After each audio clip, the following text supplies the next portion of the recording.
blessing or a curse, your free will. Let's get into it.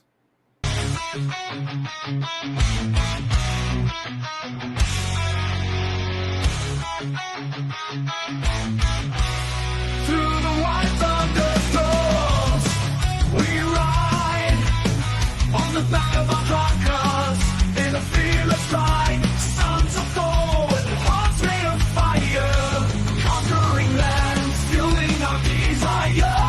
Soaring engines and lightning in our eyes. United we stand, strength won't compromise. From the east to the west, we sail, we roll.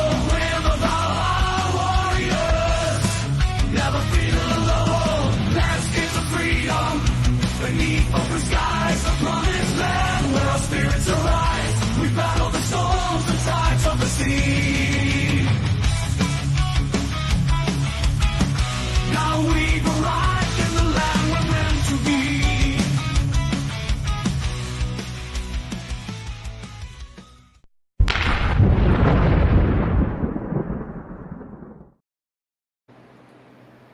All right, Skull, you savages, welcome in, gentlemen. Hope everybody's good this weekend. Yes, Carl. Skull. All right, let's go around the horn. I'll start with you, AJ. How are you doing? How things been? Just a little tired. Kind of getting back into the swing of things. Spent a week up in Pennsylvania with Vince and with Huds for a day, so had a blast there.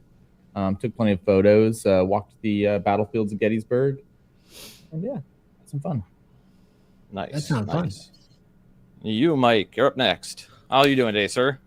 Doing fantastic. It's beautiful out here in Las Vegas. Miles, thank you very much. That is while it is an AI photo of me, that is a real beard and mustache that I had at one point, and it may return again.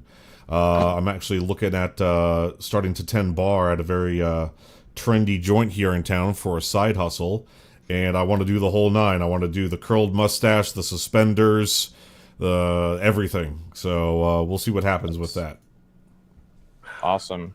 And how about you, Wraith? I know you've been dealing with some issues, but it seems like you're doing all right. How are you today? Nope, you're muted. Yeah, so I'm on the mend. I had a couple of things going on, but seem to be doing better this last couple of days. Excellent, excellent.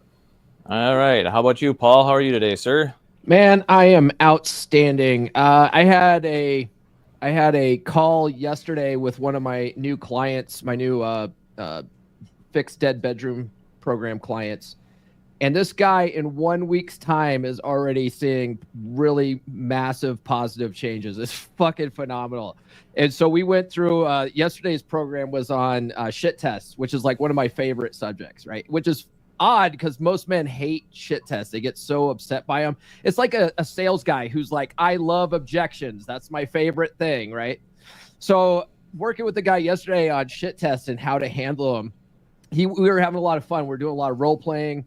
And he went after the session, and he had to go and go get water, and he was dressed really nice. And that's one of the things too, is he's like, I noticed that I need to work on my appearance. So he started dressing nicer, and he showed up to the session looking really good. I was like, what's got into you, man? He's like, oh, I just started noticing this stuff, right? Well, anyway, his wife goes, where are you going at this time of night dressed like that? You know, no one dresses like that to go get water. And he's like, oh, I'm going to go meet this hot chick at the place. And she gives me everything I want for $5. And she's like, what? Get out of here. And he just played it off like it was nothing, having fun with it. He gets back and she starts shit testing him more. She's like, oh, how was your girlfriend? He's like, she was great. She was, she did everything I wanted. And next thing you know, his wife is just into it, starts being all flirty with him that night. He's like, this is fucking crazy, dude. I was like, told you. So, man, I'm good. I just love seeing positive changes in guys when they start taking action like that, Yes, sir. Love to see it. All right. How about you, Thor? How are you today, sir? Paul is seeing the evidence of my secret that I've had for the last 15 years. It is an amazing thing to behold, is female nature. Yep. I'm doing well. I am living the dream, gentlemen. We're going to try our computer work today without the eye patch and see how we do. Last week we were able to do it and not get migraines, so that's good. Good news. Awesome. Excellent. Good to hear.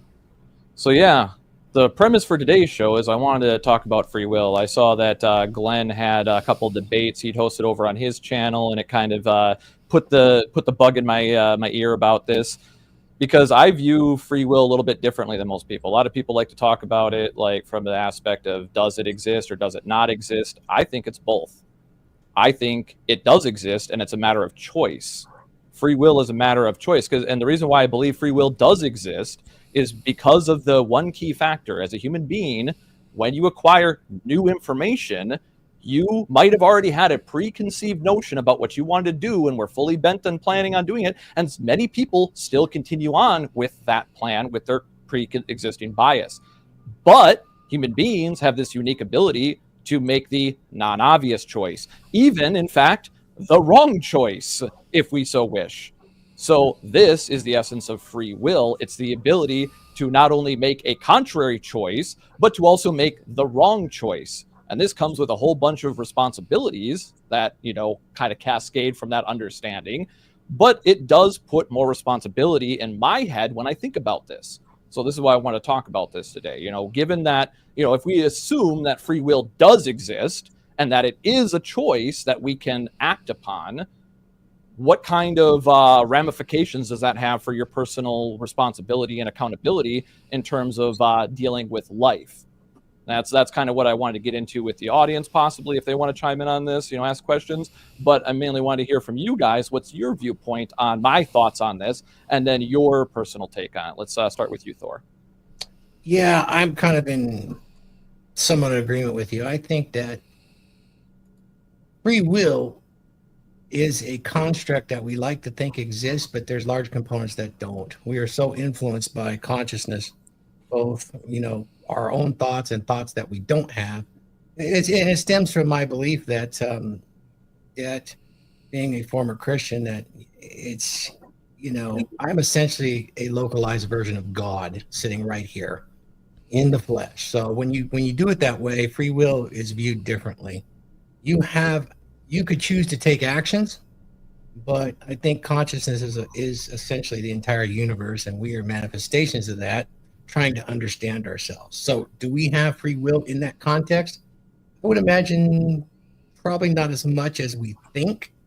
We're a pretty reactionary species, but we do have control over our actions, and it is very comforting to think that we have a larger amount of free will than we do.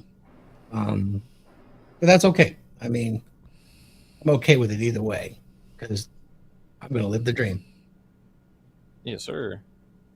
All right, Paul, what are your takes on that? I do believe we have free will, and when it doesn't appear like we don't have free will, it's mainly because, and this is my personal belief, I'm a big proponent of the law of attraction. I believe that we attract everything in our world, good or bad. Now, Yes. if you're the kind of person that you're not an active participant in that process, you're still attracting things through your subconscious thoughts that you have no awareness of. So if just life keeps happening to you, right? Bad things keep happening, random shit that you don't like keeps showing up. You don't make enough money. You keep getting fired. You keep finding yourself with the wrong people. You're still attracting that based on your subconscious paradigm, which is what my book was all about, right? And so where free will really comes into play is where you recognize that and you take massive action on your own part, and you actually take the initiative and set intentions for yourself and actually start creating a vision for yourself that you can work towards. And you'll find that you can actually take control of your life and your destiny when you become an active participant and all of that stuff. I think I'm a big believer in the 7 hermetic principles of the universe. There's different laws that govern everything in this universe, right? And you can look at the law of gravity, right? The law of gravity always works. Doesn't matter if you're a good person or you're a bad person. It's always working. If you jump off a building, you're going to fall to the ground, right? So I believe that the universe was constructed in a certain way with certain laws, and as long as you understand those laws, you can use them to your advantage. I guess. I hope that answers the question. Yeah, understanding the rules of the game you're playing. Yeah. AJ, how about you? I think we have free will. In most cases, it's like, and Paul was kind of saying like law of attraction kind of dictates good or bad what kind of happens to you. The only time that I don't think you have free will really is when you actually do have that gun pointed to your head. But you did actions that put you into that position through your own free will. Yeah, I'd say that's fair, is that your decision can be taken from you by another person through the use of force or threat. Yeah. You know, that is the case. But in terms of your ability to make a decision, yeah, you could be defiant in that situation, be like, do it. Shit or get off the pot. If you wanted to be defiant, you have that choice. So yeah. How about you, Mike? What's your take? Yes, we have free will because anytime I want, I can kill myself, but I choose not to. It's as simple as that. I know that sounds pretty dark, but you can. Any of us can. If we truly wanted to, we could end ourselves today, right now, next week, just for the hell of it. But we don't. We choose to live. And that's because either living is preferable, depending on your outlook on things like this, or we got shit to do. We're men. We got shit to do. Death is just an inconvenience, actually, when you get right down to it, because I got shit to do. But if you want to look at it at a less morbid way, I could say, nothing stops me from just selling all my earthly possessions, cashing out, not going into work on Monday morning, taking my passport and buying a one-way ticket to the Philippines, and then drinking myself into a drunken stupor while lying on the beach and just say, fuck the world. I can do that too. I know how to do all that. I know how to sell all my shit and disappear and never be heard from again. But I choose not to. And I think the last thing that needs to be emphasized is a lot of people misconstrued having free will versus being in control of their own life. Maybe they don't make the amount of money they want to make. Maybe they're stuck in a state or a country they don't want to be stuck in. Maybe they're stuck with a partner or a family they don't want to be stuck with, and they don't know how to get out. So when they feel trapped, it feels like they don't have free will, but they actually do. They're just unwilling to do the drastic, sometimes socially unacceptable things to get out of that situation. Yeah, make the hard choices. Like I said, for people during the lockdowns that were told, well, I don't have a choice. I have to get the jab. I'm just like, well, you do have a choice. It just might not be as easy a choice as you were hoping. No, you don't. And I will interrupt you here because I have a dog in this fight. I was unemployed for 3 years straight because I refused the clot shot. And that was free will. Because fuck them. I'm not doing that shit.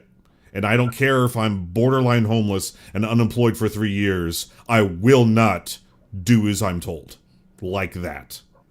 Yeah, well, and that's the thing. That's a personal medical issue that everybody should be in their own ability to make their own choice on. And when they try to mandate something that shouldn't have been mandated like that, once again, I understand why they did. I know all the science. My sister works in the fucking labs and shit like that and has talked to me about this stuff.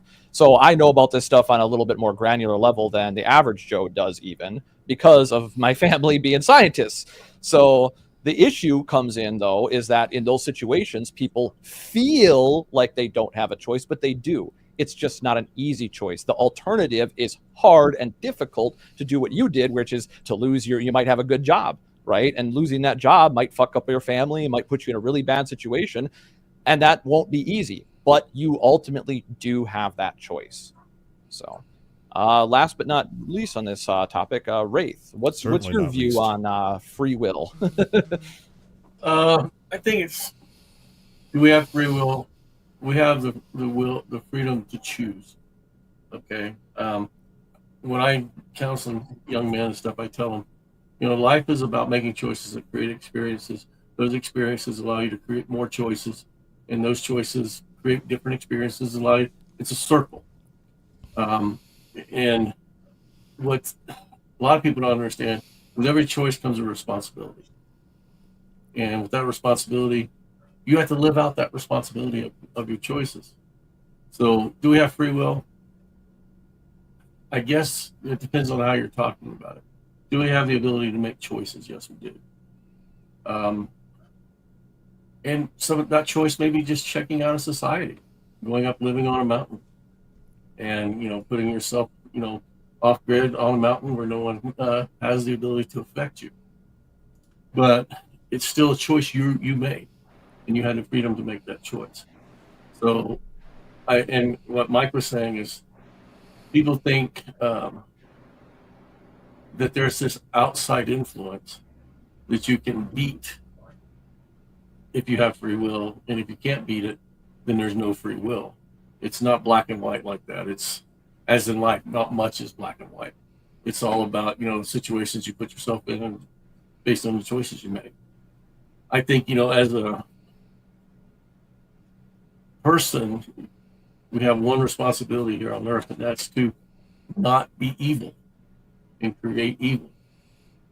If we can do that, and if everyone's doing that, then things run are harmonious. But that's never going to happen, because people are going to make choices that are self-serving, and you can't rule that out, that everything you do is self-serving to some extent, because that's human nature. But we can do things that are self-serving and create good, or we can do things that are self-serving that create evil. So that's my take on it. I live my life that way. I make choices that create experiences that I want to experience, and hopefully that creates other experiences and choices that I can make, so that I can be either content, happiness, however you want to frame all that. And I think we've talked about happiness and stuff like that in past episodes. So, but I guess the short answer is yes, we have the free will to make the choice. And then there's creating good, and then there's creating evil, and then there's creating entertainment. If I recall correctly, this was the guy who lived in a barrel naked and didn't bathe and threw his feces at people, and then just spouted a whole bunch of philosophical bullet points for the rest of his life. Do I have that correct, guys? Is that my brother you're talking about? Or... No, this is like an ancient Greek philosopher, right? And he lived naked in a barrel. He swore off all earthly possessions and sex and everything. My head. I haven't read that one, so. A Greek philosopher, also known as Diogenes the Cynic. He was born in Sinope. Great controversial figure. He was banished, or he fled from Sinope over debasement of currency, and he was this whatever. I don't know. Okay, well, he was a very entertaining fellow. That's why I brought up that comment there. Yeah, he made his own decision. Yeah, it looks like he was living in a barrel, of some kind. Yeah, and there's people that do that today. Like I said, when I was homeless, I met homeless people, and they weren't homeless because of happenstance or circumstance. They were homeless by choice.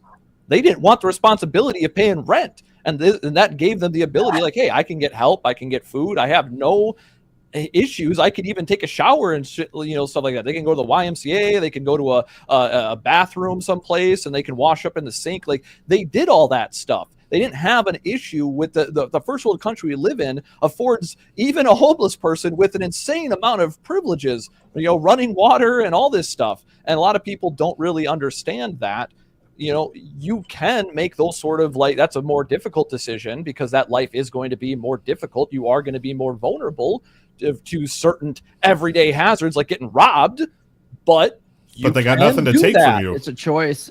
I stopped being a supporter of the homeless years ago, because I used to be one of those guys that was like, if I saw a guy panhandling, I was like, oh man, here's $5, or here, man, here's a sandwich, here, let me give you this. I felt really bad for them. I thought, oh man, they had how did they end up like this? They must be down on hard times. And Nope. and then I became a security guard, and I had to kick those guys off my properties that I was guarding, and they are an absolute nuisance. And so then I started getting really jaded with them. And then a couple of years later, I was working as a systems administrator for a company, and we would do this big, sponsored event where we were raising money for Habitat for Humanity. And Habitat for Humanity, I think, is a good cause because that's really about helping people that are really want to be helped, and they are down on hard luck and they want a hand up as opposed to a hand out.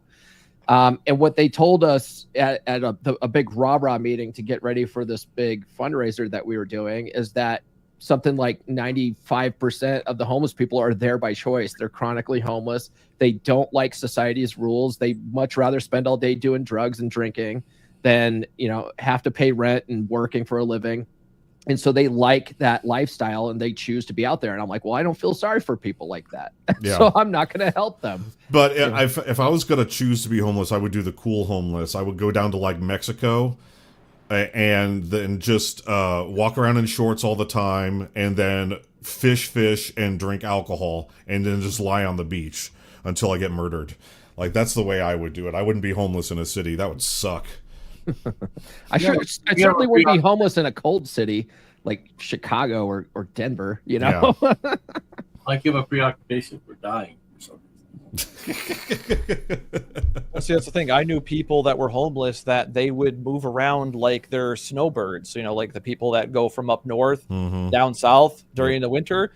There was homeless people that would do that. They'd come up here during the summer, right, when it's nice and warm and all that stuff, and they get new opportunities and everything's, like thought out. And then during the winter, they just go back down to California, and they could keep switching back and forth between the two states, and they keep getting new EBT. So they get a credit card that literally has money, food money, and depending on when you're homeless, they give you real money. So it's actually a government credit card where you can buy clothing and stuff too. Let's not get too far off topic today. Let's try to stay on topic a Let me little ask bit. a question then on free will.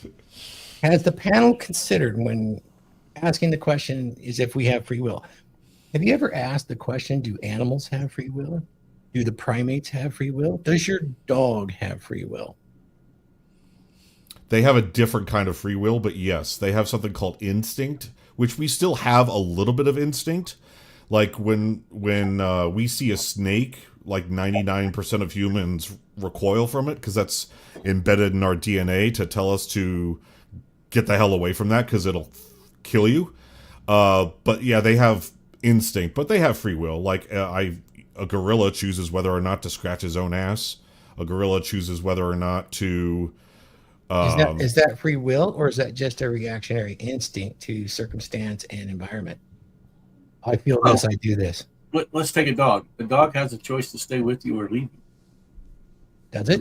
We've had dog. I've had dogs that run. Or is it instinct to follow the entity that feeds it?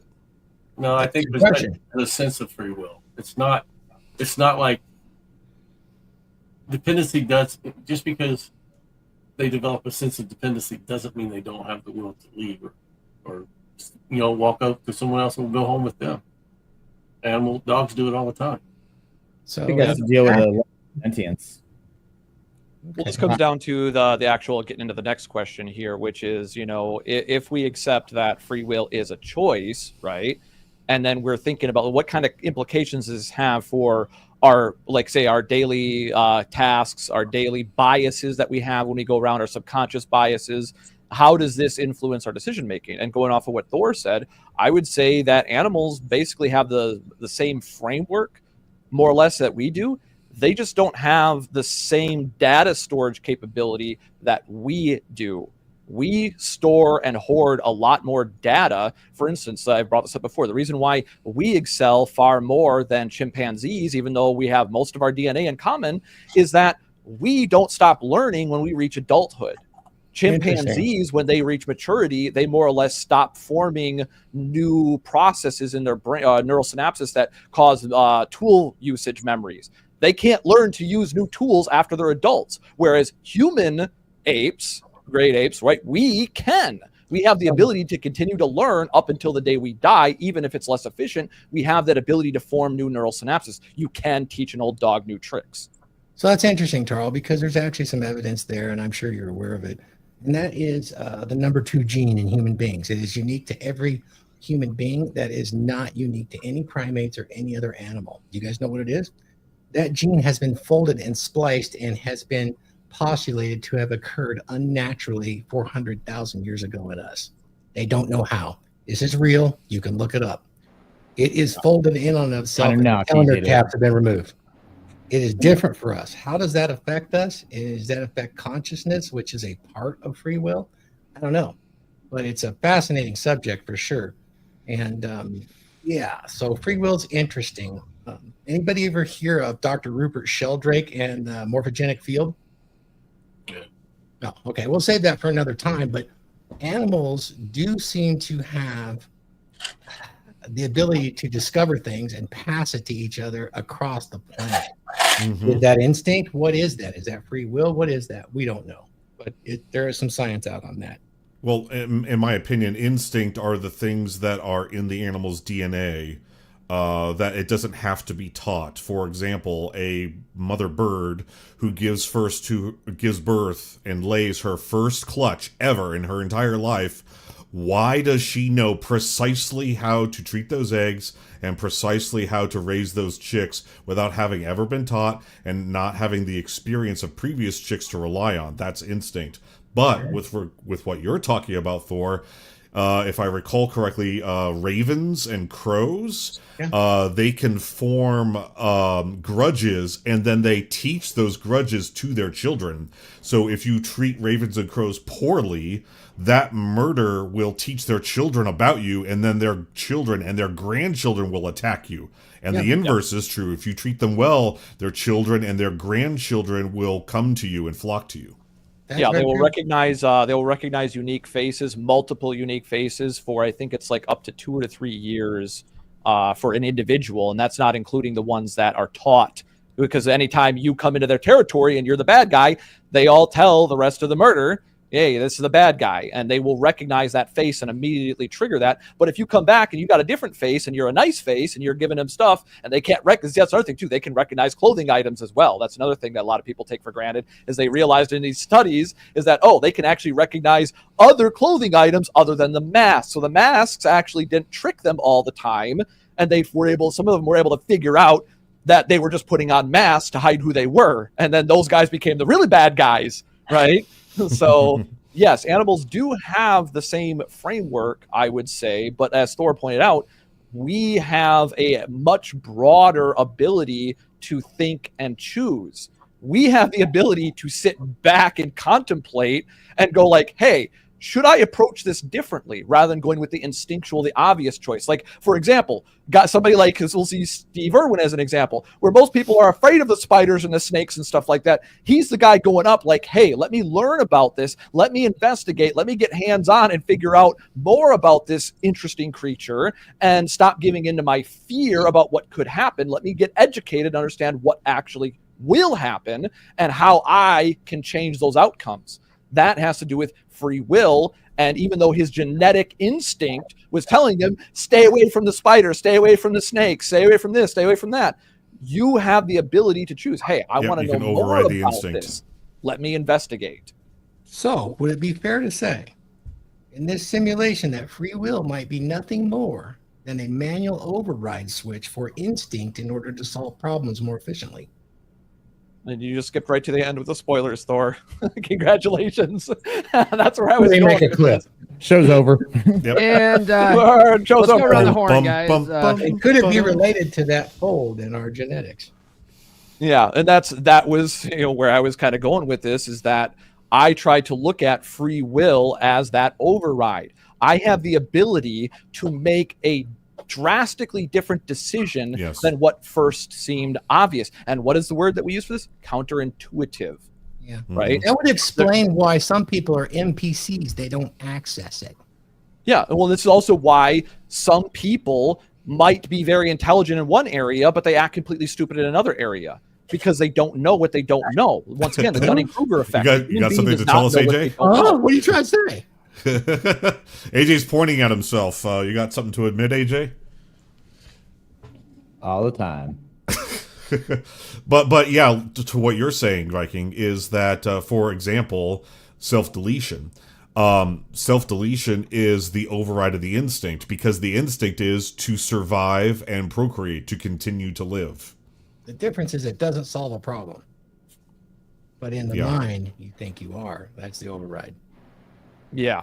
Well, and see that once again, that's where that perception influences your decision. That's where the cognitive biases come in. What is your bias? Is your bias suffering and your current circumstance and feeling like there's no way out and there's nothing you can do? Or do you realize, hey, I'm still alive, I'm still mobile, I'm still conscious. What else could I do? Yeah. You know, and so like that's where people, when they lose hope, when they stop thinking, that's when they give up and stop trying, right? I don't think that failure is the opposite of success. I think giving up is the opposite of success, because I believe is the failure is part right. of success. Because in order to succeed, you're going to have to probably fail in some way to some level for some time so you can get better at it. Anything you do requires practice, even if you're natural at it. In order to get better and acquire superiority closer to perfection, you must practice, practice, practice. And that's where failure is part of success. And this is where I see a lot of people neglecting their free will. Yeah, when you fail, when you fuck up, you're supposed to go, hey, why did I fuck up? Hey, how can I do this better or not do that again that way? Problem solving, scientific method. Hey, this did not work. Let's assess and analyze. Use the power of our human brain and our free will to figure out if there's a non-obvious choice or maybe several non-obvious choices that could get a better outcome. Yep, and another example, if you want to take self-deletion off the table, look at the guys who climb mountains, especially the extreme guys who just do it with nothing but chalk in their bare hands. They don't gain any evolutionary advantage by doing that. It's cold up there, there's no food, and so by climbing that mountain, they're actually putting their lives at risk rather than going down into the fertile valley where all the fruits and the women are. By climbing that mountain, they are exercising their free will and overriding their instinct to stay away from places that are cold and dangerous. Yep. And what happened with people that did that stuff in the past? They discovered new things that were useful for human beings in other places. But Viking, we've got the whole world mapped. Why do we have to do that anymore? Yeah, that's that might be a lie. We don't have the whole world mapped. We're still mapping parts of it. A lot of people think we have the whole ocean mapped. We don't. Oh, We're yeah, mapping it right ocean's now. definitely not. Definitely Yeah, not. we are mapping it though. We have ways we can actually do it accurately now, and we're doing it. So I think we're only 16%. Remember last time? Yeah, ask the crew of the USS San Francisco in 2006 what happened. No. They hit a mountain at flank speed underwater. Oh, geez. Frying Yep, completely I bet that wasn't on the maps before, and now it is. It wasn't, and now it is. They had to put the front end of the Honolulu on it, and now they call it the Hana Frisco. Wait, they survived? Yeah, I think there was one fatality, I think 65 injuries of the 120-man crew. Wow, that's pretty good considering, I'm surprised it didn't, spring a leak and implode. Oh, yeah, it sonar dome completely gone. They had to do an EMBT to the surface. Okay. So emergency blow. Damn. Oh, so only a section of the sub imploded. Well, they weren't that deep. They were only probably 400 feet. Okay. But Still, I wouldn't want to be 400 They hit a mountain feet. that flank fell. So it's Okay. about 25 knots. Do the math. About almost 30 miles an hour. Whew. Underwater. There will be damage. Yep. All right. So we'll get back on track here. Let's see. What was the next we had on here? Choosing. Oh yeah, that was another thing I wanted to talk about. Because this is one of the things I'll be talking about in my book about physicality, is just how much your physicality and your physical health plays into your ability to think clearly and make rational decisions. This goes back to what I was alluding to in the title about your human superpower is the ability to choose the non-obvious decision, right? All animals will typically choose what's the most obvious to them, but even animals understand the difference between fair and unfair. Rhesus monkeys, those tiny little monkeys that we see in movies all the time, if you give them unequal rewards for the same action, they know they're getting cheated, and they will get mad and start banging their fists like, hey, I deserve more. You paid that monkey 2 grapes, and you only paid me 1. We did the same thing. You know, they understand that fairness. You know, that's easy math. You know, so they do have a similar framework. They just don't have all the same information that we do. I think that's where, like you said, Thor, the part of our genes, how that happened, we don't know yet. But we do know that we have the amazing ability to acquire vast amounts of knowledge. We now have the ability to share that knowledge around the internet. So now I have all the same information available that every other human has available. Right? It's just whether or not I choose to go on the internet and access it if I have a thought. Like, hey, do I actually need to go back and access this information? Just like before with the guy from Rome, right? Dionysus, right? We were able to look him up with the power of the internet and find out, hey, who the fuck is this guy, right? Some of us didn't necessarily know who he was. Some of us might have heard stories about it previously, but hadn't actually looked into it. And now what do? We look it up. We find out, oh yeah, that guy who's living in a barrel, throwing shit at people was a cynic. You know, we know some more shit about him now because people save that information and now we can access it again. That is unique to humans. Other animals don't do that to the level or the ability that we do. They can like relay information. Chimpanzees do teach each other. Hey, this is how you get the termites out of the mound, right? They teach, you know, this is how you use a stick to do this. This is how you use a rock to do that. They do teach each other. But as I said, they have a limitation, age, right? Maturity. Once they reach maturity, they can't learn anymore. Human beings, we can. So don't neglect your superpower as a human being. Think more clearly about things. And what do you do to do that? You tune your engine. You got to get yourself healthy. You got to exercise. You have to eat right. Because the number one thing that, for me at least, anecdotally speaking, that caused mind fog was bad diet, lack of exercise. Once I started exercising, even moderate exercise, I don't exercise. I don't work out like crazy. People think like I'm working out like a crazy motherfucker. No, I have some dumbbells and I lift every other day and just tone my whole body every other day. And what does this do? This allows me to be more healthy, right? I eat better food. This allows me to be more healthy. What does this do? This allows the information going in and out of my brain, my human mind, and interacting with the environment to make more clear, informed decisions, where I'm not struggling for calories, for time, for any of these things that are needed for rational contemplative thought.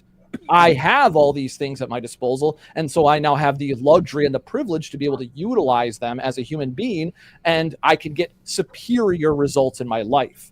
And I am not unique. I'm not saying this to fluff myself up by any means. This is something that anybody can do. I didn't used to do a lot of this stuff. And if you don't do these things, think critically and act rationally, you will end up like an NPC.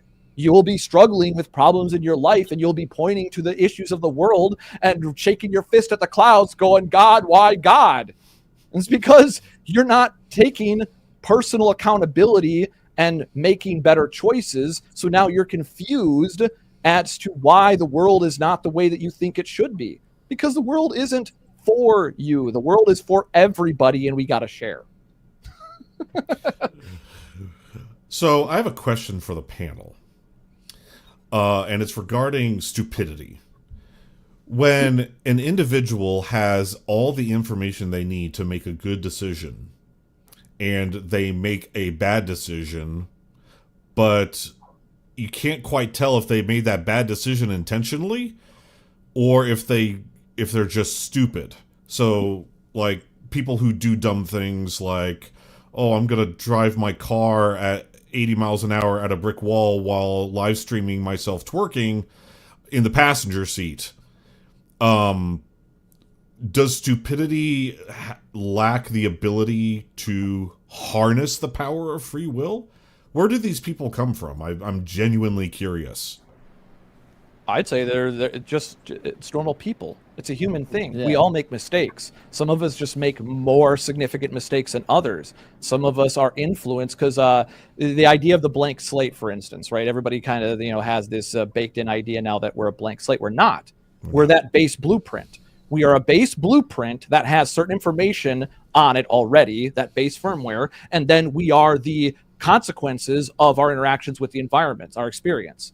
So we're not a blank slate at all. We're already chiseled out to be a base form, and then we grow and develop based off of that. Now, what are some of the extremes of that branching tree? Yeah, that's what you're talking about. People filming themselves twerking, doing crazy shit, as the internet website Darwin Awards, yeah, that's your Darwin Award right there. Just like you did not self-persevere, right? You did something foolish out of human instinct and a desire for fun, entertainment, whatever. You exercised your free will, but you didn't foresee the consequences or even the potential consequences of certain actions within that exercising of free will. And so you experienced severely negative consequences because you failed to see further ahead. This is why chess thinking is so valuable for human beings, because it teaches you cause and effect every step of the way in terms of consequences, and how that each choice you make can cascade to multiple different things, right? Both good and bad, right? If you make good decisions, one step, that leads to another decision that you can make that's good, which will ultimately lead to checkmate if you keep making good decisions over your opponent.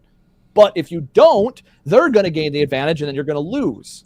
So I got a little long-winded there, but that's where I think stupidity comes from. It's just when people normal people like us make significant mistakes, and now thanks to social media, we get to see it online. I would couple onto that as well. Just not necessarily them just being stupid. I would throw in laziness as well. Yeah, well, it's that power of choice. Did you choose to engage your brain to think about the consequences of you twerking, driving 90 miles an hour down the freeway, right? Did you think about what could actually happen? Or did you think, oh, I've done something like this before, it won't be that big of a deal? Or did you get so caught up in the emotion of the moment that you couldn't think outside of that moment, right? Because that's another thing, feelings. What is it that a lot of humans get stuck on that gets them caught up in all sorts of trouble? It's when they get stuck on a feeling and they don't override that feeling. And that's where I say free will is that emotional override, right? That emotional override is what lets you control yourself from punching somebody when they came up and spit in your face. And if you've now punched them, now you're going to end up going to jail, right? That's where a lot of people in a bar situation, I've had people come up to me with that example numerous times. That's why I use it. Just like, oh, if somebody comes up and calls you a bitch or spits in your face, you're going to just take that? It's like, yeah, because legally, if I punch them for doing that, I am now at fault because I threw the first punch. I caused physical harm to that person, attempted to actually harm them when, yeah, you could argue that spit is insulting, harmful, blah, blah, blah. It is a matter of degrees. And a spit, well, he could have a contagious disease, is not going to usually be as impactful as a fist in the face. It also depends. For something like that, though, I would argue, it depends where you are and who you're with. If you're in the right part of town and in the right bar and the whole staff and the owner and the bartender all know you, that is something you actually can get away with. But do not go doing that. Exceptions, but that's what I'm saying. Much easier method. The reason why I'm making that as a point is that people don't want to accept the fact that in that moment they do have a decision. They could choose not to throw the punch. You don't have to. A lot of guys I've talked to insist that they have to throw the punch. No, you have the decision long before that. Acquire a dominant masculine presence that will never even come up. Yep, exactly. That's the thank you, Thor, because that's once again my follow-up to a lot of guys is I'll usually diffuse them from the beginning. I'll be like, okay, so you're giving me a scenario that I would likely never find myself in because I make decisions that don't put me in places like that don't allow me to be in a situation where I'm outnumbered or I'm in a situation where I don't know what the fuck is going on. I always know the laws of where I am. I tend to know the ordinances even. Like you can look that shit up if you're unsure and you're in a space you might need to know. Look that shit up. But so do those folks really truly have free will when they have to prove their masculinity or manhood, or they place themselves in those positions? Do they have free will, or are they just riding on the back of circumstance? I would say they're abandoning free will at that point, because if you get triggered that you have an automatic response to a non-life-threatening situation, then you're just given in to baser instincts at that point. So if you do adopt free will, let's take the Nietzschean principle. You're going to have to accept the darker side of yourself. That is super hard for people to do, especially to free will accept that evil side of yourself. There is no good and evil, but you have a very dark side. And you can What look at about all the my dark psychology side? written. So that's a tough one. That's a tough one to look at your dark side because it's a slap in the face. I think if we go back to Mike's original question, why do people do stupid things? I think just saying because they're stupid, but it negates the responsibility that they have for managing their own thoughts, brain chemistry. There you go. Yeah, I agree. Okay, they get so addicted to whatever the adrenaline or the thrill of whatever brain chemical at that time is pushing them, that it negates logic, common sense, and reason. There are people that are adrenaline addicts, and when they don't have that rush going on, They seek it. and they'll create it. That's the guy that goes in, the 5'4" guy that goes in and tries to punch the 6'9" guy, because he's trying to find something in himself based on his lack, and the brain chemistry is driving him to do that. I heard a really good piece of advice from a guy who definitely has a dominant masculine presence and a bit of a sense of humor that I really like. He said what he would do. Now, he was a big guy, so it helped. But what he would do is he would walk around with a mouth guard in his pocket at all times. And if anyone tried to start shit, he would just look at the guy and be like, really? You want to do this? And the guy would be like, fuck yeah, let's go outside. He would just reach into his pocket and be like, okay. And just by doing that, the guy would just go, oh shit, okay, and just back down. Yeah. That's a good strategy. Real quick, guys, I just got a text message from one of our viewers, Vince, Masculine Geek. His favorite part of the show is when Tarl is on his yelling rants. That's my favorite too. That's my favorite. Yeah. Yep, everybody loves it. I'm like, let's just go. Let's You just got to let get it go. some tribal Viking drums to go behind it. I'll work on that. All right. So yeah, that is the simplest way of putting it. Yeah, people are stupid, but I'd say it's more that they're ignorant and are, as the title suggested, I think it's neglect. I think free will is your human superpower. It's your ability to make contemplative decisions in terms of what you're encountering in the world. Like, 'cause we're all reactive. We all have to be. But the thing is that you can be less reactive and more contemplative, right? Think before you speak, as an example. You can think before you act. And this is where a lot of people don't do that. They make decisions without following them through to the end. This is what you see with a lot of the leftism that people talk about, or the wokeness and stuff like that, is that a lot of these people, they like these ideas, but they don't look at history to see when other people have tried these ideas, and they don't watch the step-by-step of when you enact these sort of ideas, what the actual consequences are and what actually ends up happening. And they won't be honest with themselves about what the outcomes are, and they always come back to, what is it, the default? We can do it better. We just got to do it next time. We just got to do it right. And that's where a lot of these ideas end up falling flat, because instead of realizing the ideas themselves are bad, it's not the execution of the ideas, it's the ideas themselves that sound good, but it's delusional fantasy that actually leads to a lot of these other problems. But But that they wasn't don't real want to face that communism. reality. Do what, AJ? But that wasn't real communism. We haven't tried it yet. Hey, so Viking, I've got a really big question for Paul, but because we're talking about dominant masculine presence, do we want to talk about Thor's book before I get in deep with Paul?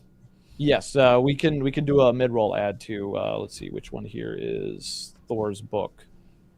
If somebody could play Thor's book, please. I don't see it on the list right now for some reason. Just tweaking. I can get it. Hold on. Let's Sorry look at about this that. one here. Have you ever felt like you're fading into the background? Like the world doesn't want you to stand out, to be strong, to be masculine? You're not imagining it. For decades, society has been reshaping the role of men, leaving many feeling lost and disconnected. It's time to change the narrative. In A Dominant Masculine Presence by R.P. THOR, discover the path to reclaim your strength, your confidence, and your identity as a man. This isn't about fitting into a stereotype.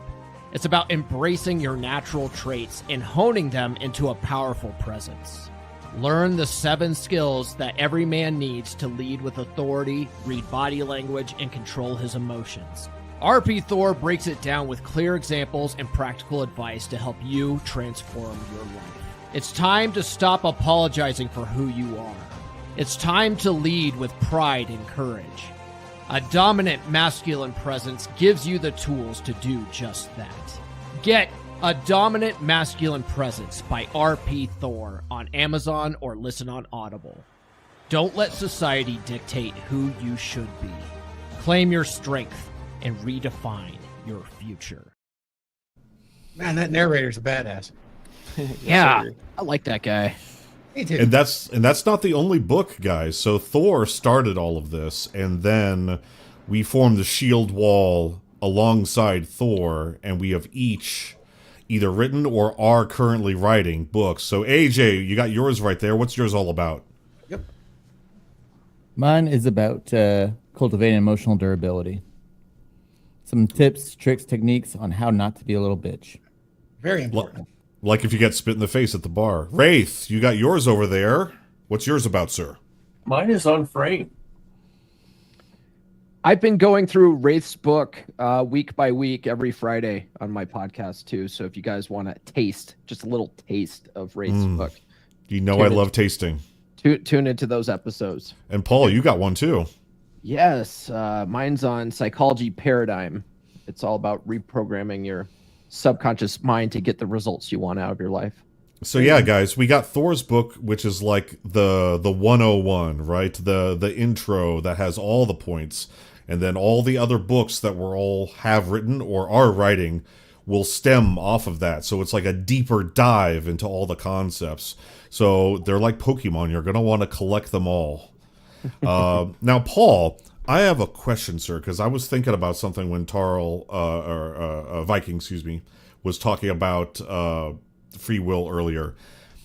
I've noticed sometimes when you're coaching some of your clients and you and I chat privately about what's going on, a lot of those guys, they act like they don't have free will, especially when they're already in a marriage or a relationship that's going kind of off the rails and things aren't going very well. They act as if they don't have free will, like, at all. Can you explain, like, what causes that and where that's coming from? What I would say that probably largely comes from their paradigm around marriage, right? I had a paradigm when I was married that this is just how life is. You know, you get married, things are hot and heavy for the first few years, you have kids, and then everything starts fading, and that's just a normal thing. And then your wife becomes an epic bitch, and you're just resolved to be miserable for the rest of your life. That's just how it is, because that's what my parents did. You know, my grandpa on my mom's side, I remember they had their, God bless, what was it, 50th? No, it was well past their 50th wedding. 60th. I think they ended up, celebrating their 60th before my grandpa passed away. And I was like, wow, 60 years, grandpa. Like, that's amazing. And he goes, feels like 100. Right? Like that's that kind of programming. That was sort of what I grew up with. So I thought, well, no, this is just my life. I'm miserable and I'm supposed to do nothing. Yeah. And what a lot of guys don't realize is the impact of doing nothing. Right. I talked about it on my podcast yesterday, but a lot of guys don't realize that if they just sit around and do nothing and leave things the way they are, they're either going to, best case scenario, live a miserable life for the rest of their life. Right? Best case scenario. Next case scenario, their wife is going to get sick of the situation and she's going to file for divorce, because we all know 80% of women file for divorce, and most guys who their wives file for the divorce are blindsided by it. They think, well, yeah, she's not fucking me anymore. Yeah, she's kind of a bitch, but that's just how things are. I can't believe she filed for divorce. Like, oh, these women are evil. It's like, no, there's a reason. It's because you aren't doing shit about it, right? And then they get hit with the financial shitstorm that comes after that, which is lawyer fees, alimony, child support, therapy costs, moving costs, having to buy new furniture. All that kind of shit ends up being hundreds of thousands of dollars over time. And it's like, if you just invested in yourself a little bit right now, you don't have to, you could avoid all that shit, right? Yeah. Or you invest in yourself right now and you decide, you make the decision that, hey, I'm doing all this work, I'm leveling up, I'm becoming the best fucking guy in the world. I've got lots of options now. Women are looking at me because I'm a more of an attractive man and my wife isn't climbing on board. Well, now you get to make that decision of how to move forward. You're the one that files for the divorce. You're the one that meets with a lawyer and strategizes, how do I get out of this with the least possible financial impact, right? And then you work with your lawyer to come up with a strategy on how to move forward. But most guys don't do that. They're passive in their situation. They let that stuff happen to them. They act like they have no free will. You're absolutely right, Mike. And then Paul, to go with that, there's a couple paradigms like that I got when I was in the military, and you probably got the same thing that a lot of guys, whether they're in the military or not, suffer from as well in that situation is happy wife, happy life, and it's cheaper to keep her. Like those two things will form a crazy paradigm that makes guys feel trapped in those relationships. On paper, it can be cheaper to keep her. On paper only. Yeah. Well, I mean, it could be cheaper to keep her, and you can fix the dynamic. I mean, you can get both. It's quite possible. Lots of men have done it, right? The quitting is not the only option. But if you work on yourself and you have the possibility of changing things for the better, but you also have the possibility of leaving a better man and being able to move into the next relationship, now having the skills necessary to do it better this time. But what I find crazy, Paul, is that even sometimes they're not even religious, but divorce just is not an option for them in their head. Yet there's divorces happening around them all the time, and it's almost like they try to be the guy that doesn't get divorced out of their entire social circle and family. Yeah, like there's a 100% divorce rate in my family. I will not be that guy. Yeah, well, you got to sort of admire those guys because they take their vows seriously. But we all know that women don't look at vows the same way. Vows meant something in the moment when she made them on the day, but 5 years from now don't mean shit to her, right? Because hypergamy doesn't care about the vows that you made, the vows that she made on the wedding day. Hypergamy doesn't care, right? Shout out to Rollo's article on that. So a lot of guys just don't realize that, while they may have strong virtues and they may have strong values around making commitments and keeping those commitments, their wives don't. And so that's pretty fantastic, but human nature will override. Yeah. Very simple solution for those that can understand that. Always be interviewing future consorts and wives. That solves the problem. Now, Paul, if someone wanted to not spend hundreds of thousands of dollars and spend a hell of a lot less, I think there's a website they can go to do that. Isn't it fixeddeadbedrooms.com? Yeah, if they go to fixeddeadbedrooms.com, that's my blog where I post my videos there, and then I also usually have an article written every day that gives guys tips and tricks on how to start turning that dynamic around. And then at the top, they can book a call with me if they really want to dive into a more specific situation that they're in. Yeah. Awesome. Thanks, Paul. Thank you, Mike. It's good stuff. All right. So, sorry, I stepped out for a minute there, but going back to the bullet points here, one of the things that ChatGPT gave me for this is the discipline part in free will. What role does discipline play for you guys in terms of free will and how do you exercise that? Execution. Yeah, I figured that would be pretty easy. Get her done. Well, I'll add to that. One of the things I learned from Jocko Willink, his whole speech on discipline is freedom. is really that discipline is greater than motivation, right? A lot of people are waiting to be motivated to do something, and you'll find that motivation is an emotion that comes and goes, and being disciplined is doing it because you know it needs to be done, and you do it anyway, whether you feel like it or not. Yeah, and when you're not motivated, that's when discipline kicks in. Mike Tyson, I don't know if you guys watched the fight last night. I did. Unfortunately, it was boring. Monumental letdown. But one of the things that he said, I think it was on Joe Rogan, is that discipline is doing the things that you hate like you love it, right? Like that's another way of looking at it too. But man, I work out. I work out Monday through Friday without fail. I've been doing that since 2016 because I made a promise to myself that I'm going to work out Monday through Friday, no matter what, because I never want to be a fat bastard again. And so even on days I don't feel like it, days that I'm hungover, days that, if I have fucking COVID, I'm going out and working out if I can get out of bed, right? I might run a little slower than I normally do. I might not lift as heavy of weights as I normally do, but at least I'm fucking doing something, and I don't make excuses. So, us fat bastards need love too. Well, no, also a key factor. Like what's important to you, though, So yeah, I'd say another key factor is too, like you said, you made a commitment to yourself that you were going to stick to that, right? That's being a man of your word to yourself.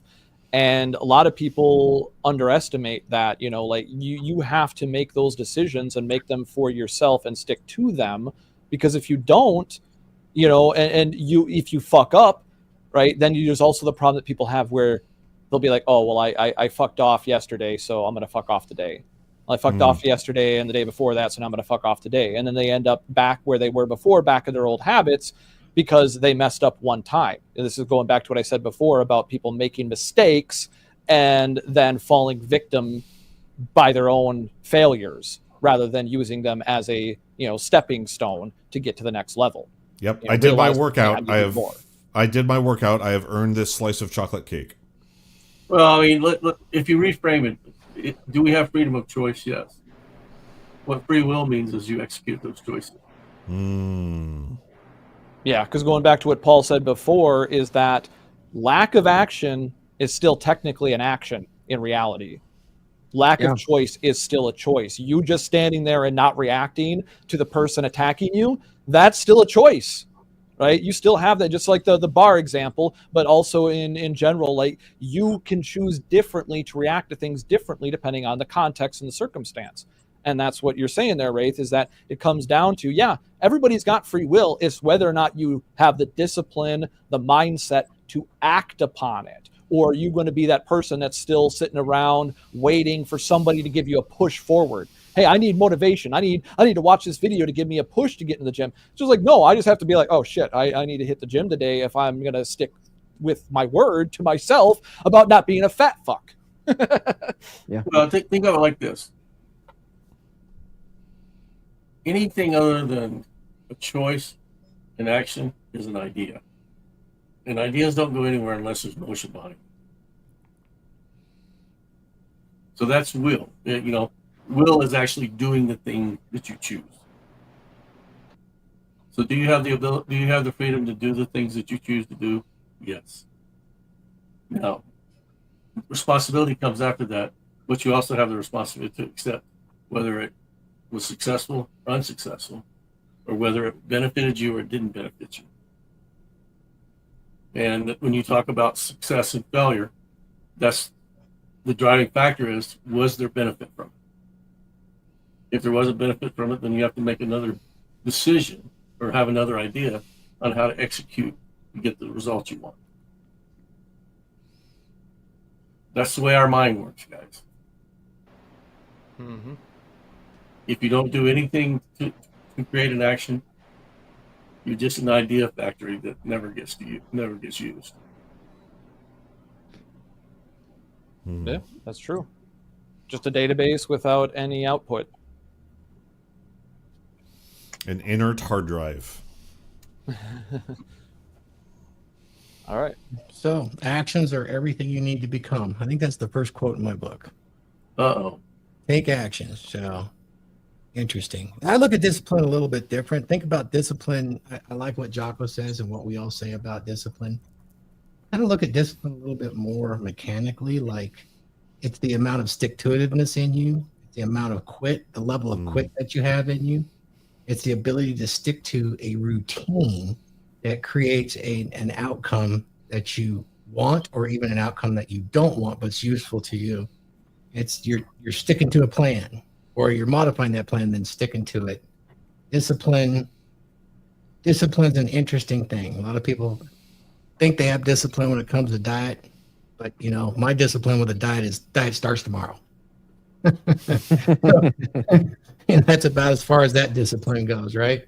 But when it comes to like discipline and having that free will ability to override as a problem solving thing, I define feelings as feelings in the body. My body doesn't feel right, it's tired, or not something like an injury, but maybe it doesn't feel a certain way, is being able to override that and get to the gym, and then I have the best workout of my life, or to use tools to overcome certain emotions such as affirmations or music to override certain emotions that I didn't expect. Hell, I've even used smelling salts to do that, so I can get that direct adrenaline stimulation in order to get my discipline back where it needs to go. Heck, powerlifters do that now, So use the tools that you need. But as far as discipline is concerned, I think primarily it revolves around your stick-to-itiveness and the amount of quit that's built into you. And I think most people have kind of a fixed amount of quit in them. They get to a certain part, I quit, uncle. And there are some people that just don't have any quit in them. But somewhere in between is the right amount. Now, proper discipline. Now, Susanu, are you referring to people in this comment? Need to give up more, stick with things much longer than I ought to. Are you referring to maybe people who do not improve your life? Feel free to give an example. We'll bring it up on the screen here. It could be referring to sunk cost fallacy, which is a real thing, but that's where reassessing your circumstances every step of the way, like a chess player does. You don't just execute the moves one right after another in chess. You got to wait for the other person to make a move, right? So there's always an action, reaction, and each move plays off the other. So reassessing every move you make and making sure, what do the trades always say? Measure twice, cut once. Everyone's got a plan till they get punched in the face. Yeah. But part of an irrational thought, or living in a rational mind, you develop self-feedback loops.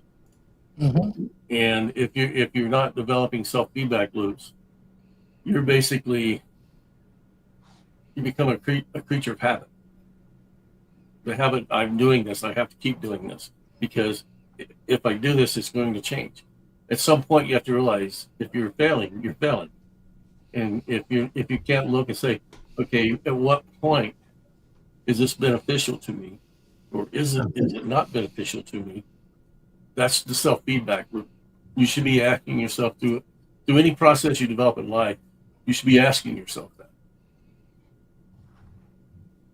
Yeah, that's going to require that inner monologue, guys. Maybe we'll tackle that one of these days. The superhero inside. Yep. Well, that's that other subconscious self of yours that technically can't really speak. Because I spoke about this, I think it was last week or the week before, when I was talking about when they did that procedure to treat people with epilepsy by severing the two hemispheres of their brain. Corpus And that's callosum. when we found out we do have an inner voice. There is another mind inside of our mind. We have two minds in our head, and they play off of each other. And one can understand language and one can't. One is silent. It's like Penn and Teller, right? One speaks on the stage and one doesn't. And so when you understand that's how your brain is kind of making decisions, you're brainstorming in your own head. You have that duality in your own brain to be able to make decisions. It's whether or not you're taking in enough information to make informed decisions off of that data that's going to make the difference with your actual actions. And that's why I say measure twice, cut once, because you get the info, double check the info, then you can make an action, and you now have a higher probability of good results. Ever since I moved to Vegas, I narrate my entire life in Penn Jillette. So, yeah, I can definitely agree with that there. Well, Susanoo, with regard to people, yeah, obviously, if someone's like damaging your life or causing you strife and is just an absolute dick, I'm sure Paul would have a lot to say about cutting that person out of your life. Now, with your studies, I don't know. You may have to elaborate a bit more, because when you're talking about giving up on your studies, like, what exactly do you mean? Because I would suggest a pivot. Like, say you wanted to go into molecular biology, and you're finding it difficult, and maybe you're not getting good scores on the tests or the research papers or something, or you're having a hard time understanding it.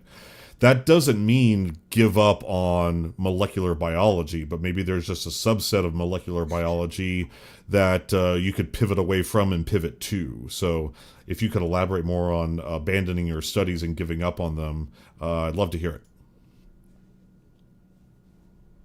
Yeah, because I would definitely be cautious about telling somebody, like, because if you're doing studying, usually there's already an end goal kind of built into study. So if you're like saying that you're struggling with sunk cost fallacy with studying, that sounds a little contradictory in my opinion, but obviously not off too much. If these things hold no value in your life, why are you studying them? Believe it or not, funnily enough, everything you're describing right here, I read about for fun. I love reading about like old trade ships of like the British Empire and East India Company, and how many tons of tobacco this ship could hold and how fast it could go, and what trade deal was negotiated between this country and that country and all these guys. I actually love that stuff. But yeah, if they don't hold any value in your life, why are you studying them? Is it a required course in school? Is it is it a means to an end? Like, you're just pushing through this part you don't like just to get to something you do? Entertainment. And that holds value. Well, she said I would honestly... it holds no value. That's what she said. So I was just curious as to then why are you spending time on it?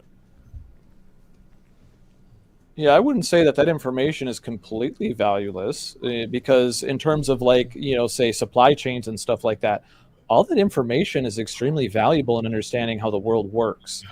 So if you have the time to learn things like supply, this is the reason why I know the stuff that I know about internet, is because I studied internet infrastructure because I wanted to get lag-free Call of Duty.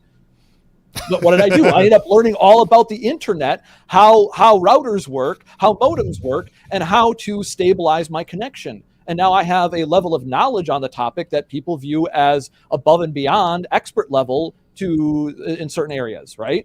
Why? Because I had a fascination with that sort of infrastructure information. I needed a solution, so I studied it.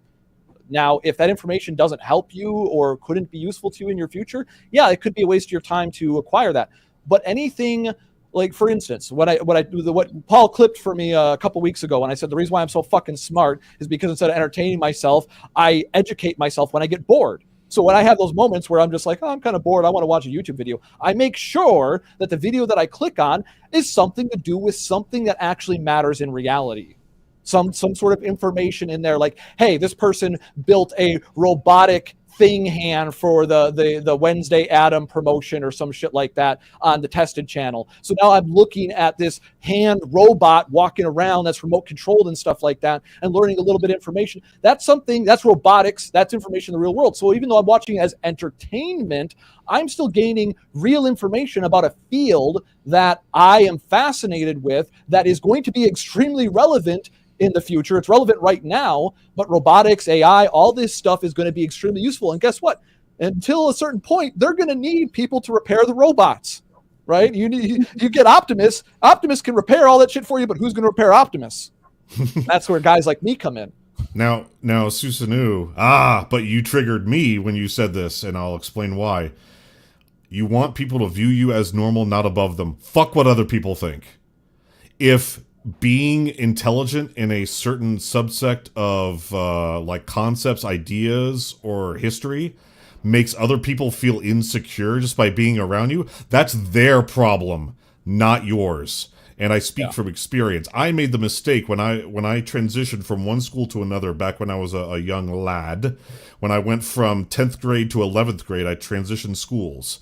And one of the reasons I left the school I left was because I was getting bullied mercilessly One of the reasons I was getting bullied mercilessly was because I was the smartest guy in the school. Now, that's not a brag. That actually says more about the other people than it does about me. Just put it in perspective. But, like, I would get perfect scores on every single test without having to read anything. And people hated me, and I would literally get beaten up over it. So when I went to a different school that was much larger, I went from a school of 200 to a school of 4,000. And so I decided to dumb myself down so that I would be more likable, so that I would have friends, so I wouldn't get picked on, so I wouldn't get beat up. Biggest mistake of my life.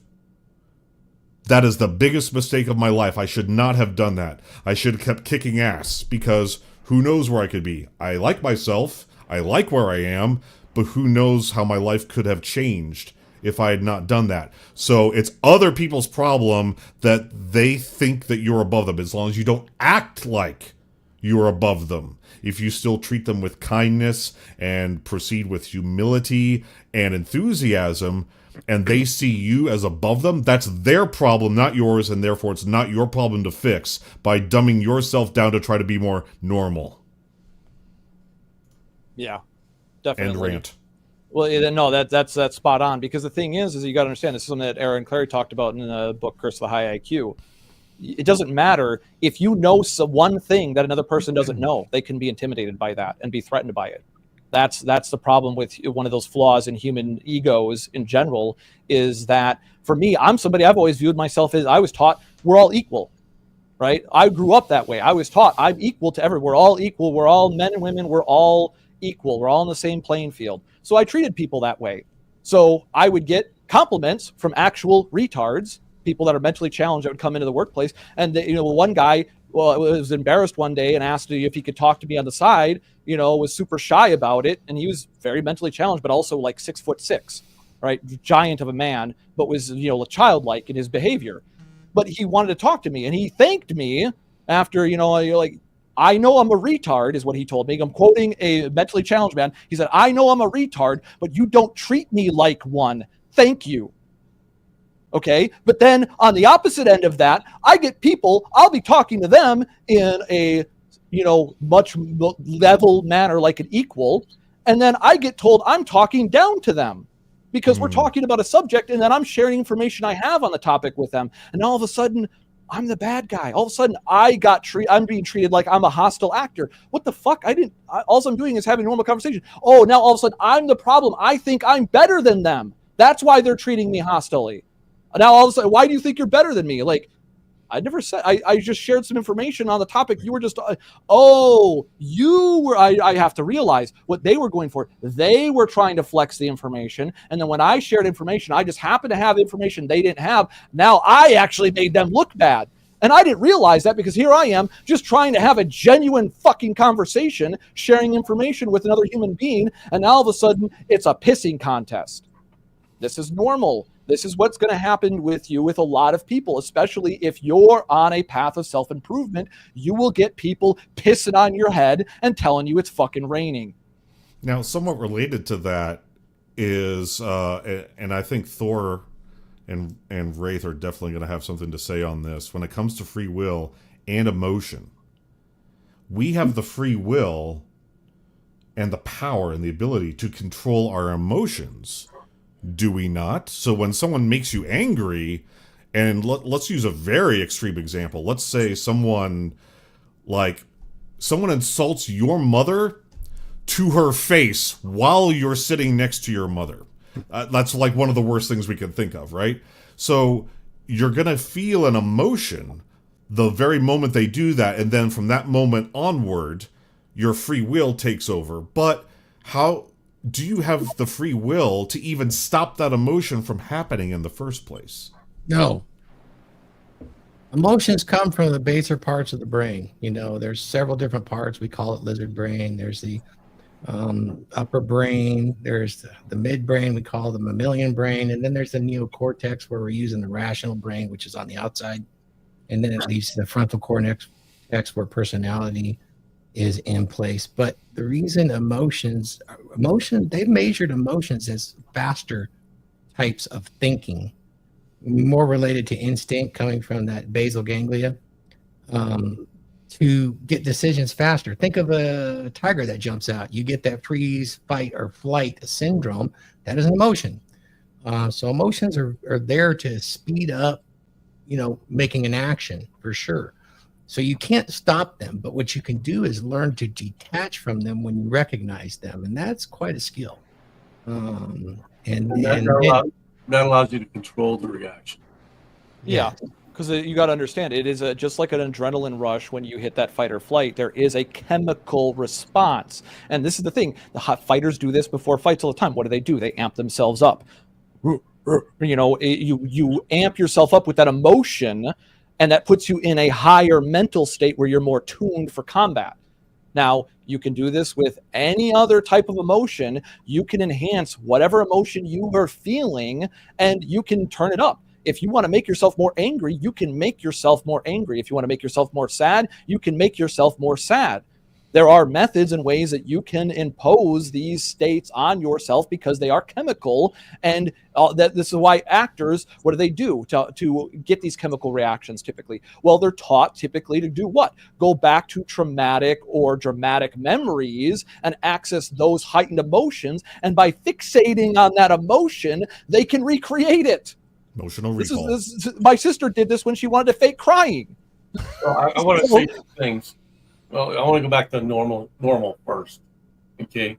Understand that normal is a social construct of behavior. Okay. Based on whatever society you're living in. In the US, normal used to be courteous. Okay. And basically we've done away with courtesy, and we've developed that normal is basically thinking of yourself and your needs and desires and not thinking of others. That's not a common U.S. trait. So if you want to be normal, or you want to, appear to be normal, right now it's a no-holds-barred construct. Make yourself a victim and you're normal. Hopefully that changes in the next 4 years, but we'll see what happens with that. Now, what was the what were you just talking about? If we have free will, then why can't we prevent emotions from occurring in the first place? Well, I think Sassoon or whatever said something about thinking thoughts are emotions. Thoughts are not emotions. It's how you materialize those thoughts become emotions. I disagree. Well, not so much. With all my research, I don't think that's true. But that'll be for another day. Okay. Now, Viking, the title of the episode is Are You Neglecting Your Human Superpower? I suspect that you have a cherry to put on top of all of this. Well, that's what I said before. Thor already beat me to it. Oh, okay. It's because that is your superpower is choice, right? And understanding that you do always have a choice. It might not be the easiest choice. It might be the most difficult choice you ever had to make in your fucking life. But you do always have a choice as a human being. Just might not be the one that you want. And that's where I think a lot of people give up their free will, is by going into that NPC mode and just being reactive rather than proactive. Right? To achieve things, you have to be proactive. You have to, you have to sit back and come up with a plan and then execute it. But the thing is that plan doesn't have to be perfect to succeed. You just have to stick to it. Adherence is the number one determiner of success or failure. So it's your plan might not be optimal, and this is where a lot of people I see suffering with mental masturbation and analysis paralysis is that they're like, well, I don't have the perfect plan. I don't have the way to do this. So I need to do this. I need to do that. And it's just like, yeah, you're going to make mistakes. Get out there and do it. You already know the basics. So now that you can actually make a cut. Maybe you didn't make the cut that well that time, but now you can try again now that you've actually taken an action. Let me back up something. I didn't mean to cut Wraith off like that with the emotion thing. It's just a difference in two different camps right now, whereas emotions are baser level thoughts that occur lower in the brain than in the upper part of the brain. There are two schools of thoughts on that. I just have that particular school based on the speed at which emotions can be generated versus rational thought. And that's my That's the camp that I come down on. I'm not saying it's wrong or right. It's just No, that's the where- only thing I'm trying to say is that thoughts can generate emotions. they can.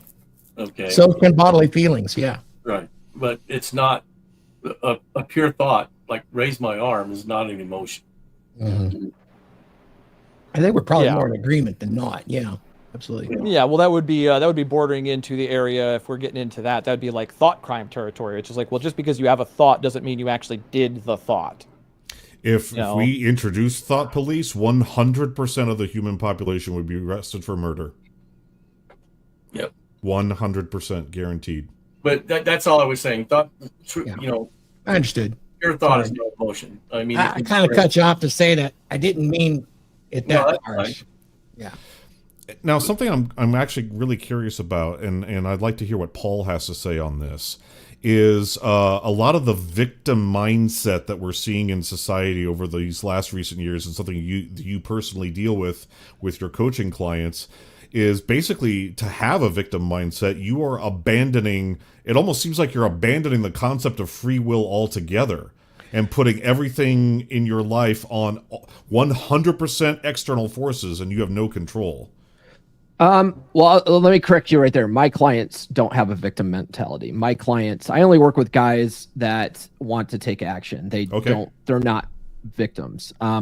But you're right. There's guys in the, like, I've been hanging around a lot in dead bedroom forums and relationship problem forums on Facebook. And a vast majority of the people in there, men and women, have this victim mentality. And when I tell them to take action, take charge, like these are some steps you can take to start changing that dynamic, a lot of especially the men, they're like, you're victim blaming. And I'm like, are you a victim? Because when you have that victim mentality, you basically are saying that you're helpless in this situation. Like you have no control over anything and everything just happens to you. It's a very disempowering mindset. Yeah, you're advocating your authority to take action. Yeah, but you're not a victim. You have a choice here, and you're choosing to stay in your shitty situation, and you're choosing not to take action to change the dynamic, right? So you're not a victim. You're making that you're making a choice, and Yeah. so You know but a what's lot really of people don't want to hear interesting, that. Paul, What's that? Thor? I've run into guys like you, probably not as many, and girls that actually becoming that victim actually makes them feel special and enhances their ego and gives them validation. So the more they complain more, and they come up with more excuses and more reasons not to take action because they're so special, nothing works for them. I've witnessed this a couple of times. Now they're probably the outliers, but I see that as a method of justifying their current circumstances. Do you run into that? Yeah, it's almost like they're more validation seeking than anything, right? They like the attention that they get from being the victim. And so that keeps them, that's spiking their dopamine, right? It feels good to feel bad and have everyone acknowledge how bad you feel. It's there you go. It's a sad cycle. Well, but it's not only spikes their dopamine, it also spikes the adrenaline. If someone comes down and says, you're not a victim, the adrenaline pumps up for them to fight for that victimhood. Yeah. Yeah. Okay. So they're living in the brain chemicals of either, dopamine or adrenaline, and that's where they stay. And they can't come down to a point where let's think about what he's saying, because you're either in fight mode or you're in flight mode, and that creates that situation where I'm going to prove that I'm a victim. And then when someone says, "Oh yeah, you're a victim," that they automatically go from that spike to the spike of dopamine. Mm-hmm. So they're always high on something, and they need it. But they get desensitized, and so in order to increase the dopamine hit, the victimhood must keep getting cranked up and up and up and up. Right. That way you can crank out more adrenaline for when you're ready to fight. It like I said, it creates an imbalance in personality. And that because they have that imbalance in personality, they're either either way, those two chemicals feed the ego.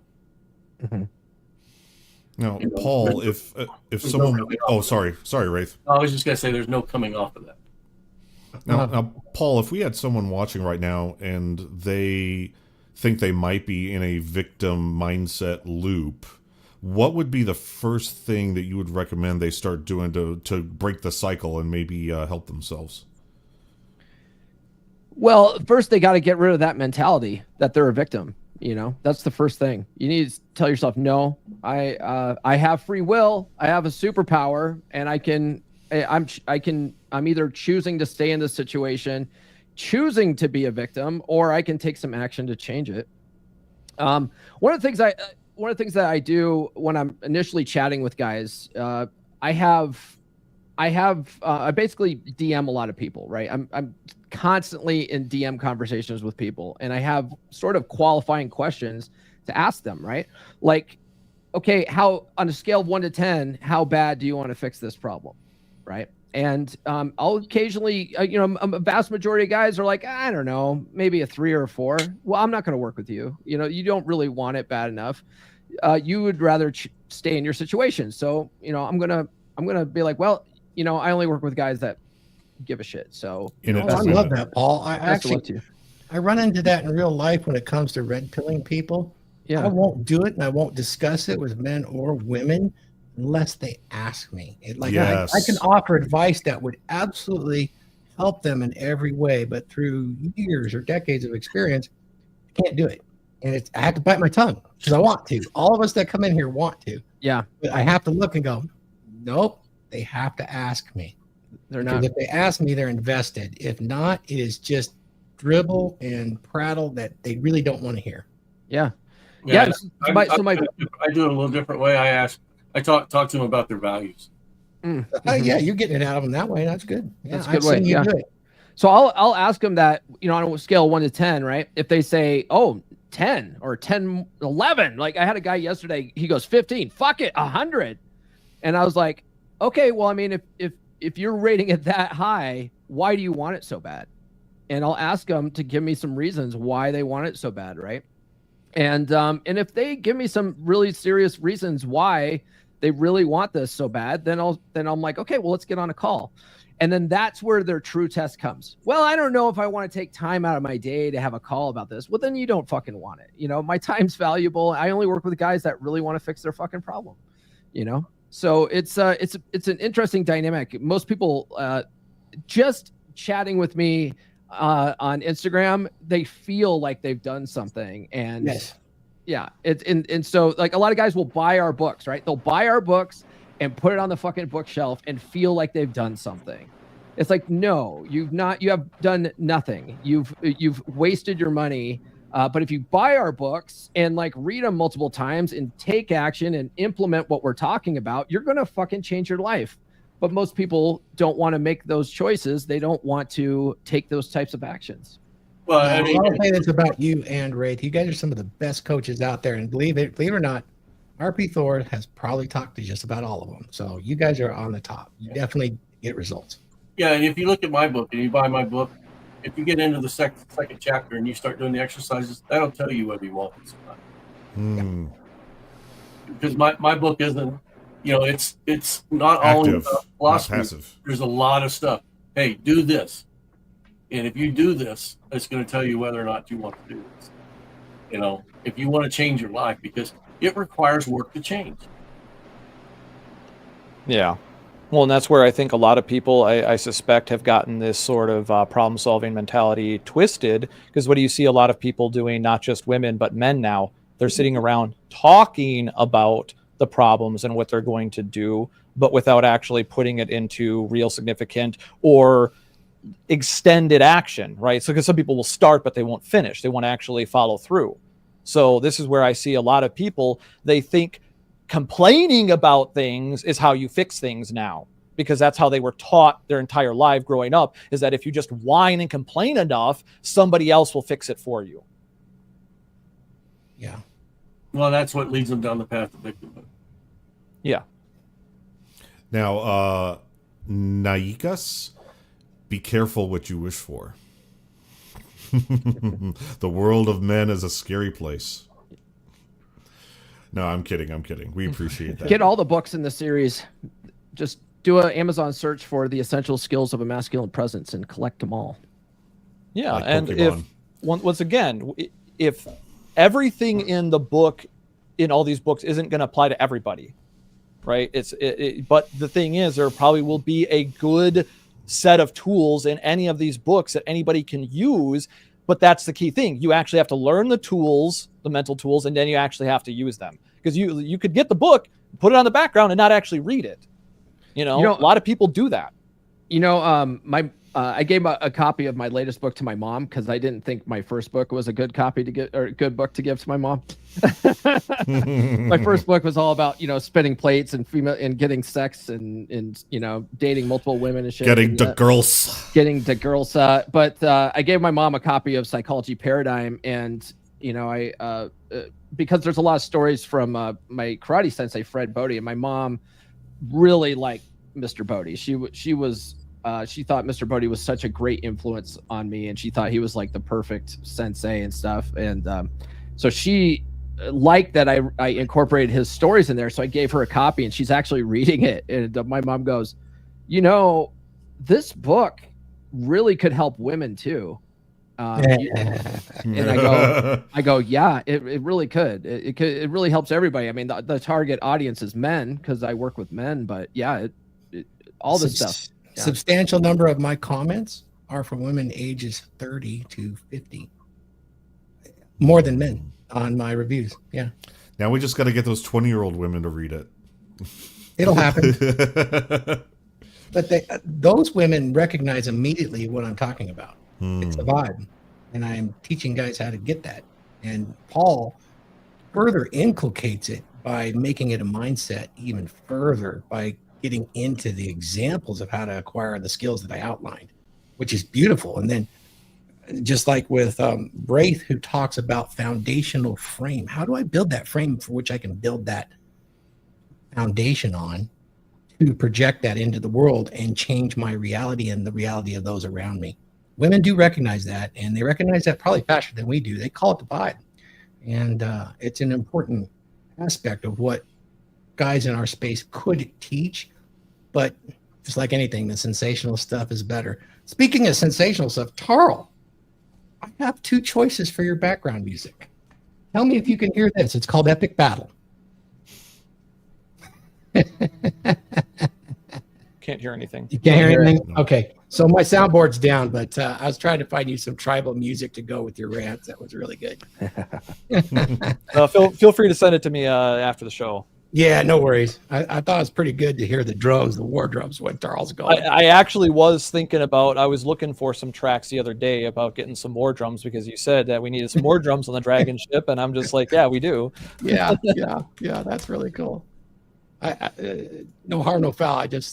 My Viking brother's going to go to war, man. Let's get the drums. Yep. So yeah, the last thing I had on the docket here before we can probably wrap it up was just, we kind of touched on this already, but you know, practical steps individuals can take to embrace their free will. You know, and I did kind of already touch on that. Yeah, just understand that you do have a choice. Understanding that the choice is yours is, I think, the first step in realizing that you could do something more. So final thoughts. We'll go around the horn. Let's start with you, Mike. Well, thank you very much, Viking. Guys, if there was ever an example of turning a thought and passing that thought through free will into action, check this out. Think about this. So this is a little thing right down the road from me. You might have heard of it. It's called the Hoover Dam. This started as a thought in the minds of men, and then a decision was made, and then calories were consumed and converted into kinetic energy, and then the course of a river was altered. All to hide the Allspark from the Decepticons. I saw that documentary. That was a great documentary. You guys know why these are my cars now.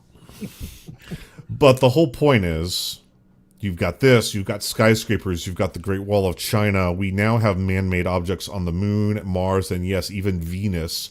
And we now have somewhat active satellites drifting off past the Oort cloud into the greater universe, Voyager and Discovery. Not Discovery, I forget the other one. But anyway, look at what free will did.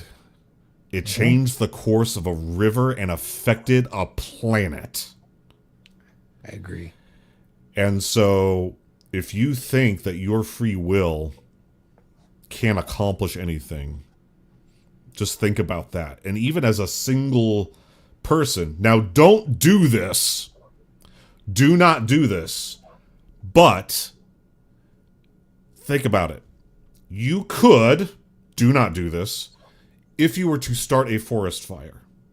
Now I want to do it. I want to do it so Do bad. not do this. All that he can't do it. We condemn and do not condone starting any fires.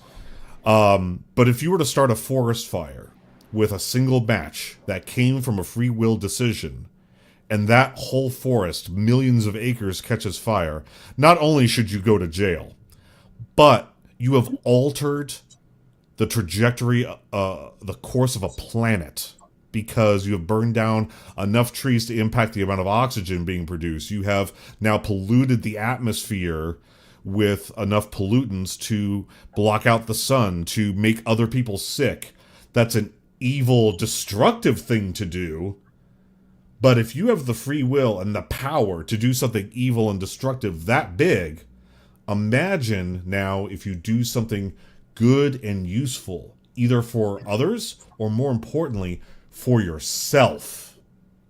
You have that same power, the power to destroy a planet all by yourself, or to change the course of your life.